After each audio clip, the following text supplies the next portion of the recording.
Femi, good morning. Jeff in Las Vegas. How are you, sir? Good morning, Jeff. I'm doing well, thanks. Oh, Cheers for having me. my pleasure. Thank you for joining me to talk about the upper world. How did a West African immigrant become a physicist turned novelist? I mean, that's a remarkable story in and of itself. Yeah, no, it's so funny when you mention it that way. I guess those are all pit stops along the journey. No, it's been a crazy one. I think I can't explain it in any way, and I probably can't attribute too much to myself because every step of those different transitions has had a lot of luck and people supporting me, including like my family, in that sort of West African immigrant side of things, and also the physics part. But I think I just followed things that I was passionate about and that I was curious and interested in. And I think when you do that, it's a renewable energy source, in the sense that you don't have to look for motivation and fuel. And so just staying in my pocket has helped me, I think, go quite deep in the fields I've been in. You know, tell us about the upper world because it's your first novel. Time shifting is a tricky subject. You know, every time Star Trek tackled it, it was pretty complicated. Yeah, yeah, no, it's a tricky one, isn't it? Especially in fiction, because every time you change something, you're like, oh, how does that affect the past and the future? But anyway, no, I had a background, as you mentioned, in physics, and so I think one of the big things for me was how do I make this stuff around physics simple, and give people a reason to give a crap in the first place as well. And so that's why I decided to put it into a narrative. And I have a 16-year-old kid, and 16-year-old boy, 15-year-old girl as the two main characters. Just normal people who like to have fun with their mates in high school. Just wanted a very concrete, relatable story, fun story, and funny. But then kind of in the background have this otherworldly time travel physics stuff. So you get a bit of best of both worlds. And you wrote this book because you said it was something you wanted to read. And if it didn't exist, you created it. Yeah, I think that's probably why everybody bothers to write a book. Yeah, I think you have to be really quite passionate about writing.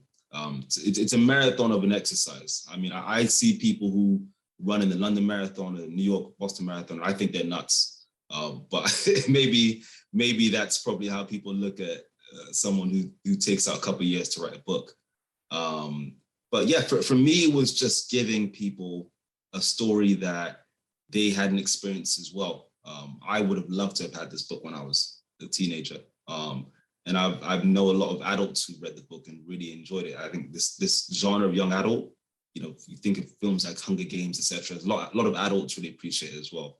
And so it really was an opportunity for me to tell a story I was passionate about, but also to give other people an unexpected combination of things, and also opportunity to explore different sides of their minds, whether they like, you know, urban stories or like physics or not, etc. And it's set in London, so it's got an English flair to it, which I think is pretty cool.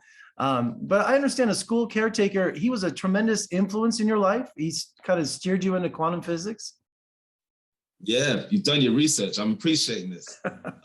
Yeah, it was so random as well. I mean, the guy was, I hesitate to tell this story because it sounds like I stole it from Good Will Hunting, but he was actually a janitor at my secondary school. So I wasn't actually a teacher. But he just realized I was really quite a curious kid a little bit, even though my curiosity was probably misdirected into bad stuff at that point. But he gave me a couple physics books and I kind of read them and I was like, this is kind of interesting. There was just a lot of mind-blowing things in physics. There's a lot of things about the universe that are mysterious and miraculous and can expand the way you see and appreciate things. And so for me, it's just like, how do I bring this to people's front steps and also while telling a superhuman, relatable, fun story?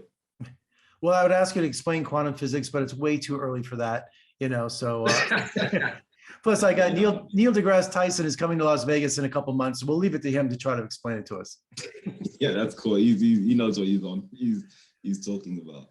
You know, Femi, your book led to Hollywood, got their attention, becoming a major Netflix movie starring Daniel Kaluuya. I mean, good Lord, Jordan Peele and Brad Pitt's production company. Your life is just, I would say, the American dream, but you're Togo in your English. So, but congratulations. Yeah, no, thank you, bro. Yeah, it was wild. I mean, this all happened during Corona as well, right? So on the one hand, I'm like alone in a room isolating, and the world is upside down and melting. And then on the other hand, yeah, there's a 15-way auction for the book, and Netflix, Keen and Daniel wants to be, yeah. And so it was, I would say it was, a dream come true, but I think it was so far beyond that. I wasn't smart enough to think of this, to dream this up. So it's been incredible, yeah. But you're smart enough for a sequel, right? Working on a sequel to The Upper World? Oh yeah, I hope so. I'm writing it as we speak. I mean, not as we speak right now, obviously, but in general, in this period, good chunk of the way through. But I'm excited. So it's going to be a prequel sequel. It looks at the events before and after book one. And so kind of like The Godfather 2, kind of playing around with that timeline of what happens before and after. Femi, I'm an advocate of education, and I think that's exactly what contributed to your success. I mean, to be so educated, and I think just what a wonderful story you have. And also The Upper World, congratulations. And I appreciate you talking to me today, and I wish you all the success. Let's talk again when the movie comes out. Yeah, I'd love to come back. Thanks so much, mate.